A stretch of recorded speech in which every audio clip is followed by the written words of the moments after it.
నమస్తే, welcome to today eighteen news. Bhela మండల కేంద్రంలోని స్థానిక శివాజీ కూడలి వద్ద సీఎం రేవంత్ రెడ్డి చిత్రపటానికి ఆర్ఎంపీ పీఎంపీ అసోసియేషన్ మండల కమిటీ ఆధ్వర్యంలో శుక్రవారం పాలాభిషేకం చేశారు. అనంతరం టపాసులు పేల్చి సంబరాలు జరుపుకున్నారు. ఈ కార్యక్రమంలో భేలా మరియు జైనాథ్ మండల ఆర్ఎంపీలు సుభాష్ ఊరడే, రూపేష్ బన్కర్, మారుతి, దేవిదాస్, సూర్యకాంత్, ఆర్ఎంపీలు పీఎంపీలు తదితరులు పాల్గొన్నారు.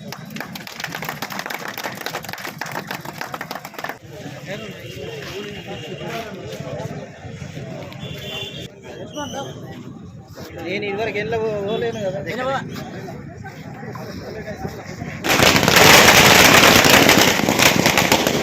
కార్యక్రమానికి ముందుగా మన తెలంగాణ ముద్దుబిడ్డ అయినటువంటి శ్రీ గౌరవనీయులు ముఖ్యమంత్రి గారు శ్రీ రేవంత్ రెడ్డి గారికి ధన్యవాదములు.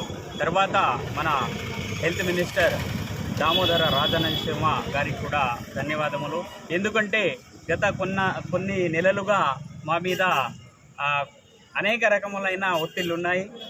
ఆ ఒత్తిళ్లకు మేము మా ఆర్ఎంపీ యూనియన్స్ అందరూ కలిసి, ఆర్ఎంపీ పిఎంపీ యూనియన్స్ అందరూ కలిసి హైదరాబాద్ వెళ్ళి విన్నవించడం జరిగింది. దానికి సానుకూలంగా స్పందించి మీ జియో నంబర్ ఏదైతే ఉండేనో ఉమ్మడి ఆంధ్రప్రదేశ్ ఉన్నప్పుడు దాన్ని మేము సవరిస్తాము, మీకు ఒక ప్రత్యేకమైన సర్టిఫికేట్ ఏదైతే ఉందో, మనకు ట్రైనింగ్లో ఇచ్చిన సర్టిఫికేట్స్ ఉందో అది జారీ చేయడానికి మేము చేస్తాము, తప్పకుండా మిమ్మల్ని గుర్తిస్తామని వాగ్దానం ఇచ్చారు. కాబట్టి మరీ మా యూనియన్ తరఫున మేము ముఖ్యమంత్రి గారికి, రేవంత్ రెడ్డి అన్న గారికి ధన్యవాదాలు తెలుపుతున్నాము.